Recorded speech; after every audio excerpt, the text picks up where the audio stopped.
तो हेलो दोस्तों, मैं बादल सवाल गीता क्लास में आपका स्वागत है। दोस्तों, जो हमारी एसएससी जीडी और यूपी पुलिस के लिए हमने जो है वीर बैच स्टार्ट किया हुआ है, तो उसमें हम जो है कर रहे हैं बहुत ज़्यादा इंपॉर्टेंट क्वेश्चन, क्योंकि आपका यूपी पुलिस का भी एग्ज़ाम आने वाला है और एसएससी जीडी का भी आपका 20 से 3 मार्च तक जो है आपका एग्ज़ाम होना है। तो आपको अब क्या करना है, अब जब आपको नया कुछ नहीं सीखना है, आपको जो है करनी है प्रैक्टिस। तो मैं उसी तरह के क्वेश्चन आपको कराऊंगा जिससे कि आपके जो है सभी कुछ प्रैक्टिस में आता रहे और आपका जो है जो भी हम क्वेश्चन कर रहे हैं उसकी रेगुलर आप जो है उसमें प्रैक्टिस में रहे। तो ठीक है, तो आज के क्वेश्चन देखते हैं। क्वेश्चन बहुत ही इंपॉर्टेंट और जो है महत्वपूर्ण होने वाले हैं। क्वेश्चन नंबर 168 है, किसी खिलाड़ी का 15 पारियों का निश्चित औसत है, कोई निश्चित औसत है और 16वीं पारी में वह 120 रन बनाता है जिसमें उसका औसत 6 रन बढ़ जाता है, नई औसत क्या होगा। तो मतलब कोई उसका जो है 15 पारी का कोई निश्चित औसत है, तो 16वीं पारी में जो है 120 रन बना देता है जिससे कि उसका औसत जो है 6 बढ़ जाता है। ठीक है, तो 6 रन बढ़ जाता है, तो उसका जो है नया औसत पूछा कि नया औसत क्या होगा। तो उसने पूछा कि 16वीं पारी के बाद, मतलब नया जो है जब 16वीं पारी उसने खेल ली उसके बाद क्या औसत होगा। तो हमें 16वीं पारी का जो है औसत बताना, 16वीं पारी का क्या बताना, औसत बताना। ठीक है, तो क्या देखो, जो रन हमें 16वीं पारी के दिए गए वो लिखेंगे 20 माइनस क्या करेंगे 16वीं पारी का बताना है, तो क्या करेंगे, जो रन औसत में वृद्धि हुई, क्या वृद्धि हुई, कौन सी में वृद्धि हुई, 6 की वृद्धि हुई, किसमें, 15वीं पारी में। ठीक है, तो 15 16 पंजे, ठीक है।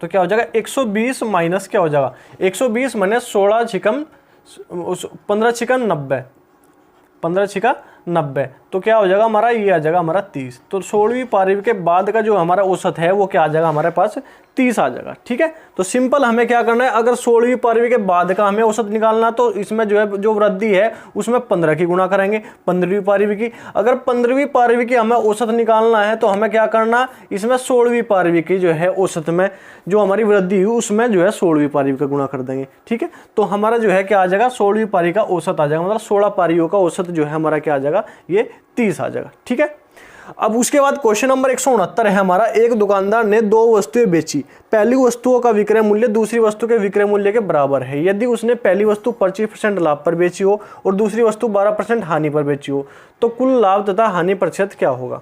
देखो, उसने जो दुकानदार है उसने क्या करा कि 2 वस्तुएं बेची। ठीक है, पहली वस्तु और दूसरी वस्तु, हमारे पास 2 वस्तुएं हैं। तो उसने क्या कहा, एक वस्तु, पहली वस्तु का विक्रय मूल्य और दूसरी वस्तु का क्रय मूल्य जो है बराबर है। उसने पहली वस्तु 25% लाभ पर, तो 25% का मतलब क्या होता है, 25/100, 25% का मतलब 25 कम 25, 25 चौका 100, मतलब 4 रुपए की वस्तु, अगर 4 रुपए की कोई वस्तु थी तो उसे जो है 5 रुपए में बेचा उसने। ठीक है, 25% के लाभ पे। अब उसने कहा कि दूसरी वस्तु को 12% की हानि पर, तो 12% का मतलब क्या है, 12/100। ठीक है, तो ये काट दो 6 बार और ये काट दो 50 बार। ठीक है, तो क्या हो जाएगा, ये हो जाएगा ये क्या हो जाएगा, ये हो जाएगा 50 पे 6% की हानि, ये 50 की वस्तु अगर थी तो 6 की हानि हो जाएगी, इसमें क्या हो जाएगा, ये हो जाएगा 44। ठीक है, तो 50 की वस्तु को 44 पे बेच दिया। ठीक, उसके बाद उसने क्या कहा, उसने कहा कि पहली वस्तु का विक्रय मूल्य, मतलब पहली वस्तु का जो विक्रय मूल्य है, विक्रय मूल्य, ये पहली वस्तु है और ये दूसरी वस्तु है और ये क्रय मूल्य है और ये विक्रय मूल्य है, ऐसे है। ठीक है, तो पहली वस्तु का विक्रय मूल्य और दूसरी वस्तु का क्रय मूल्य, दूसरी वस्तु का क्रय मूल्य, मतलब ये और ये बराबर हैं। तो इसे बराबर कैसे करेंगे, इसमें गुणा 10 कर देंगे, जब इसमें गुणा 10 करेंगे तो इसमें भी गुणा 10 हो जाएगी। ठीक है, तो ये 40 हो जाएगा और ये देखो, ये 40 और 50, ये 90 हो गया। ठीक है, और ये क्या हो जाएगा, 50 और 44 क्या हो जाएगा, ये हो जाएगा 94। ठीक, तो उसने कहा कि कुल लाभ या हानि, तो 90 से 94 पे जो है, 94 उसकी जो है वस्तु, 90 की वस्तु थे वो 94 में बेच दी उसने, तो कितना का लाभ हुआ, उसे जो है 4 का लाभ हुआ। 4 का लाभ किस पे हुआ, ये 90 पे, और गुणा 100। जीरो से जीरो कट जाएगी। अब क्या कर देंगे, अब क्या हो जाएगा, ये हो जाएगा 40/9।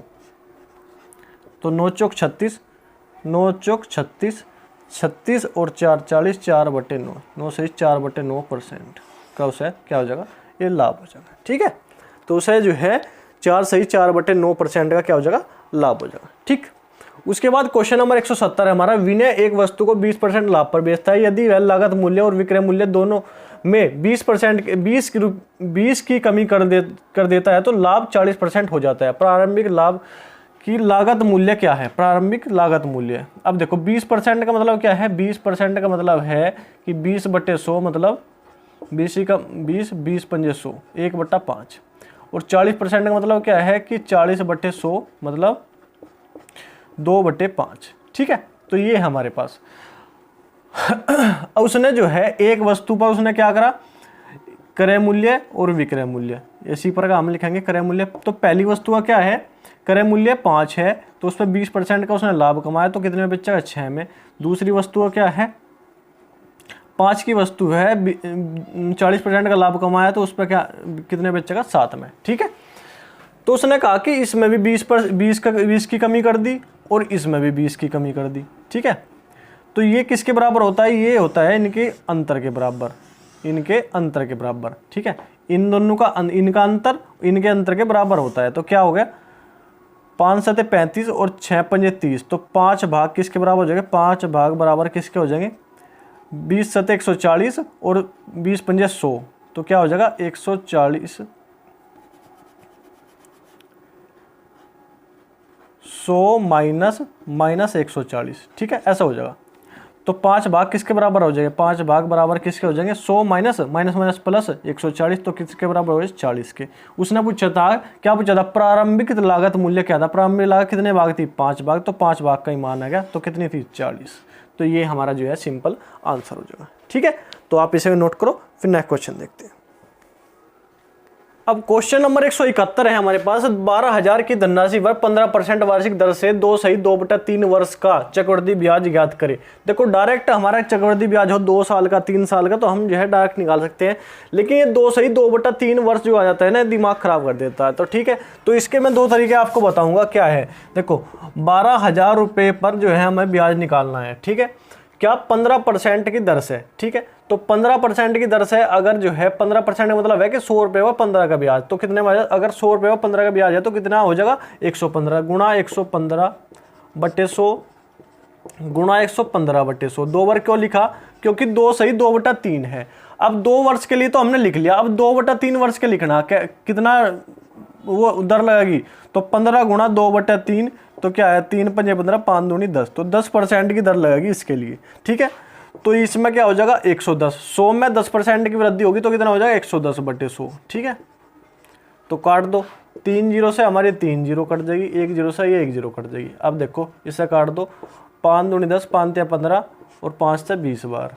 अब काट दो, 5 दूनी 10, 5 तिया 15 और 5 से 5 चौक 20। ठीक है, 4 तिया 12। ठीक है, 23 गुणा 23 हमें करना पहले, और फिर 11 तिया 33 की गुणा करनी है। तो 23 गुणा 23 हम करेंगे तो क्या आ जाएगा, 23 गुणा 23 करेंगे, 3 तिया 9, 3 दूनी 6, 2 तिया 6, 2 दूनी 4, तो क्या आ जाएगा 9, 6 से 12 का 2 का आंसर लगे 1, तो क्या आ जाएगा 529, 23 का वर्ग 529। अब 33 की गुणा इसमें करनी है, 33 की गुणा करनी, 3 नम 27 का 7 का आंसर लगे 2, 3 दूनी 6 और 2 8, 3 पंजे 15। ठीक है, 7 8 5 1। ठीक है, 7 7 7 14 और 15 का 5 का आंसर लगे 1, 8 और 5 13 और 1 14 का 4 का आंसर लगे 1, 5 और 1 6 और 1 7 और 1 17, तो क्या आ जाएगा, ये गुणा करके आ जाएगा क्या 17,457। ठीक है, तो ये क्या आ गया हमारा मिश्र धन। अब हमें ब्याज निकालना, तो मिश्र धन में से क्या घटा देंगे, ये मूलधन 12,000 घटा देंगे, तो क्या आ जाएगा, घटा देंगे 12,000 घटा देंगे। 12,000 घटाने के बाद क्या आ जाएगा, ये आ जाएगा हमारा 5,457, और यही हमारा क्या होगा, ब्याज होगा, चक्रवृद्धि ब्याज। ठीक है, और एक तरीका मैं आपको और बता दूं, देखो अब क्या है कि 15% का दर है, 15% जो है हमें जो है दर दी गई है। 15% का मतलब क्या होता है, 15% का मतलब होता है 15/100। ठीक है, 5 तिया 15 और 5 से क्या कर देंगे, 5 से काट दें 20 बार, तो क्या आ जाएगा, अगर कोई धन हमारा 20 रुपये है, ठीक है, तो वो उस पर क्या है 3 रुपये का ब्याज है, तो वो क्या आ जाएगा 23 रुपये हो जाएगा। ठीक है, तो एक पहले वर्ष में जो है ये हो जाएगा, दूसरे वर्ष में फिर 20 रुपये है, तो दूसरे वर्ष में भी 23 रुपये हो जाएगा। अब तीसरे वर्ष में जो ये 2 वर्ष के लिए तो है, अब 2/3 वर्ष के लिए है, 2/3 वर्ष के लिए। अब ये क्या होगा, अब इसका क्या होगा, अब इसका होगा क्या 15 गुणा, जैसे मैंने आप यहाँ पे करा 15 गुणा 2/3, तो ये क्या आ गया 10% के हिसाब से लगेगा। अगर जो है हमारा तीसरी बार हम देखें तो 10 रुपये अगर है, 10 रुपये अगर है तो क्या होगा, उस पर 1 रुपये का ब्याज है तो 11 रुपये हो जाएगा। ठीक है, तो ये हमारा क्या हो गया, ये हमारा मूलधन हो गया और ये हो गया मिश्रधन। ठीक है, तो इसे कर लें गुणा। अब 2 दूनी 4, तो ये कितना आ जाएगा 4000। इसकी गुणा करेंगे क्या होगा, ये होगा 529 और की गुणा कर देंगे 529 की गुणा 11 में कर देंगे तो क्या आ जाएगा 925। ठीक है, 9 और 2 11 का 1 कहाँ से लगे 1, 5 और 2 7, 5 और 2 7 और 1 8 और 5, तो ये आ गया हमारा क्या 5 8 1 9। ठीक है, तो ये आ गया हमारा क्या, ये मूलधन और ये मिश्रधन। लेकिन मूलधन ने क्या कहा 12,000 है, तो कितना है मूलधन, मूलधन है 12,000 मूलधन है। ये किसका कितना गुणा है, ये इसका 3 गुणा है, तो इसी का भी 3 गुणा कर देंगे। 3 गुणा कर देंगे तो क्या आ जाएगा 3 9 27 का 7 कहाँ से लगे 2, 3 कम 3 और 2 5, 3 8 24 का 4 कहाँ से लगे 2, 3 5 15 और 2 17। ठीक है, तो ये हमारा मूलधन है और ये हमारा मिश्रधन है। हमें क्या निकालना, ब्याज निकालना, तो इसमें से घटा देंगे तो क्या आ जाएगा हमारा 5,457। तो या तो इस तरह निकाल लो और या इस तरह निकाल लो, जो भी तरीका आपको अच्छा लगे उस तरीके से आप निकाल सकते हो। ठीक है, अब क्वेश्चन नंबर 172 है हमारा, एक समद्विबाहु त्रिभुज का परिमाप 220 सेंटीमीटर है। देखो ये समद्विबाहु त्रिभुज है, मतलब जिसकी क्या है समद्विबाहु की यह भुजा और यह भुजा बराबर है, आधार 40 है, आधार 40 है, तो उसका भुजा का प्रत्येक की लंबाई, भुजा की लंबाई हमें बतानी। तो ठीक है, और परिमाप क्या होता है, परिमाप होता है कोई भी किसी भी आकृति का परिमाप अगर निकालना है तो उसकी सभी भुजाओं को जोड़ देते हैं। तो ये हमने a मान ली, ये भी a मान ली, तो क्या हो गया 2a और प्लस 40, तो तीनों भुजा के योग आ गया, इसके बराबर किसके है 220 के। ठीक है, अब 2a बराबर क्या आ जाएगा, ये 40 इधर माइनस में चल जाएगा, 220 माइनस 40, तो क्या आ जाएगा 2a बराबर क्या आ जाएगा 180।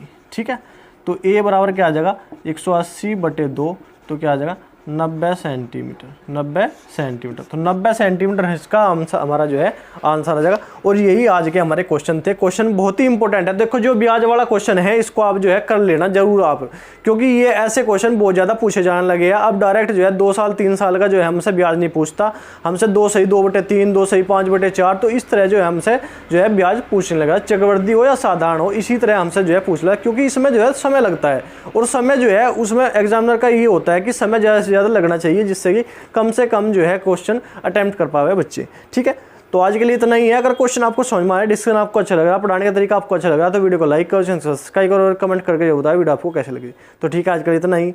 धन्यवाद, जय हिंद।